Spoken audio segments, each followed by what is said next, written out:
Number 18. This is Giselle R, who says, I'm worried about that being an introvert is keeping me from congregating in the church. Does this mean that I'm truly not saved? Where's the joy that I'm supposed to have in the Lord? Please help. Well, Giselle, I'm going to tell you right now, my answer is totally insufficient for you. The last question you ask, where's the joy I'm supposed to have in the Lord? This is a much bigger and broader issue that would take pastoral or at least a godly Christian in your life sitting down with you. And I beg you, here's my advice. You want my advice?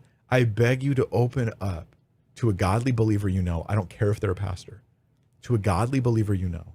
Open up to them and tell them with no filter the things that are going on in your heart and life. Find the wisest, older, godly Christian you can who can walk with you through this stuff and help you. That will help you answer this question. I really believe it.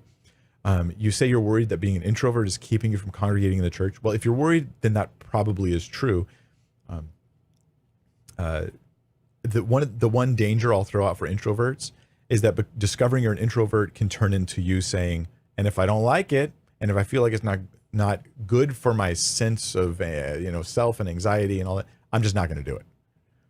That's a danger as an introvert. Life is absolutely chock full of doing a bunch of stuff you don't feel like doing, and that I go to church and I feel so drained. Oh, I just talked to like 10 people and I feel so drained, and it's like I would just do it anyway, and then work on trying to make sure that in those social interactions you're not doing things that increase your own anxiety. You want to try to increase your tolerance for that stuff. If you do, as an introvert, decide to just isolate, you will only become more intolerant of public gatherings, more intolerant of church, more intolerant, and it's not helpful. Let me give you one verse on this. Proverbs 18, verse 1. Whoever isolates himself seeks his own desire. He breaks out against all sound judgment. Introvert. Now, do all introverts isolate themselves? Absolutely not. But when we say introvert, we sometimes mean somebody who would like to isolate themselves more. And so it can be an increased temptation for you. Now, you might think I'm an extrovert, but I'm not. And I'm very happy to be more and more in my bubble, and I feel compelled to reach out more and more and be involved more and more. And I feel like there's moral and godly reasons why I should push outside of the bubble.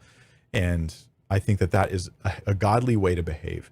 But watch out for Proverbs 18:1. It can be very dangerous to feed introverted tendencies.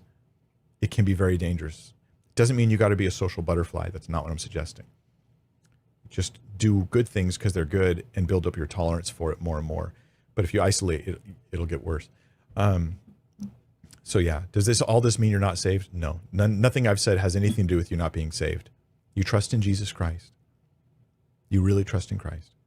You yield your life to Christ is the evidence that you meant it, right? It doesn't make you saved, but it's the evidence that you seem to be genuine. Those are the things I would look at. But please get some help. Talk to someone about these issues. Giselle, I share everything I share with you, some hard things. I share them in love, and I hope you find them helpful. A lot of other people wouldn't have the courage to tell you some of the stuff I just said, and I hope it helps.